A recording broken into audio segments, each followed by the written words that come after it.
Hey guys, Abby Johnson here.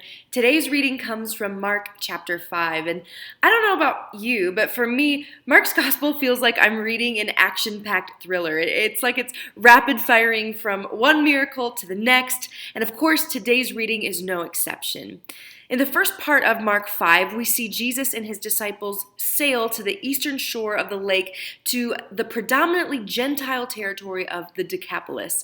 And there Jesus is confronted by a man who has been totally alienated from his family, his community, and even himself. And he wanders tormented night and day among the tombs, crying out and cutting himself with stones. Not even chains and irons can subdue this man's demonic destructiveness. And it's in this place that Jesus invades the demonic realm, taking control of what the enemy meant for this man's demise and setting the man completely free. But this man's freedom came at what some would consider to be too great a cost. You see, at first, the demons beg and plead with Jesus to be sent into the enormous herd of pigs nearby. And while Jesus does agree to their request, it's not actually a favor to them. It's almost as if Jesus is allowing a parable to play out in order to illustrate for us that, number one, the aim of the enemy is to utterly destroy its habitation, and number two, the material cost of bringing the possessed man back to life beckons the townspeople to a decision.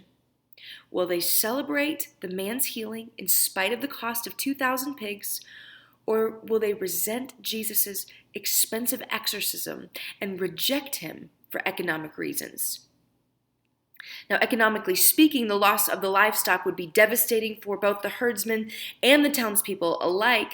And even though the Jews considered pigs to be unclean animals, these farmers, located in an area of predominantly Gentile population, raised these pigs for the meat markets in the Decapolis. Losing such a large profit and food source created a chaotic stir among the people. And we see in verse 17 that they literally beg and urge Jesus to depart from their region. But honestly, I don't think that the loss of the pigs is the sole contributor for the people's pandemonium. Honestly, I see people that are more comfortable with the evil that they know than the power they can't control. When Jesus is granted access to move as he pleases, it often threatens what we know and what we are comfortable with. In addition, Jesus moving to this extent may even come at a great personal cost. Are we willing to get comfortable being uncomfortable for the sake of God's kingdom being advanced? Is there a cost that is too great a debt for the one lost sheep being found by the shepherd? Were these people more concerned for their financial loss than for the restoration of the man? Or were they simply fearful of the great power exhibited by Jesus? Well, in either case, Jesus gave them what they wanted, and he departed. But what's astonishing to me is that according to the evangelical commentary of the Bible, there is no record of Jesus ever returning to that area. It appears that once Jesus was sent away, he never came back. Now, it's my prayer for us today that Jesus be met with great faith in our midst.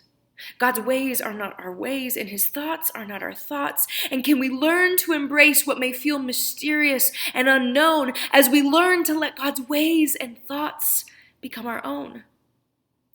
I pray that God would help us get comfortable being stretched to the point that we willingly abandon our comfort zones for the sake of his great name. May we be the people that radically submit to the work of Jesus, however that looks, and with whatever price tag it comes with. Thank you guys for watching. See you next time.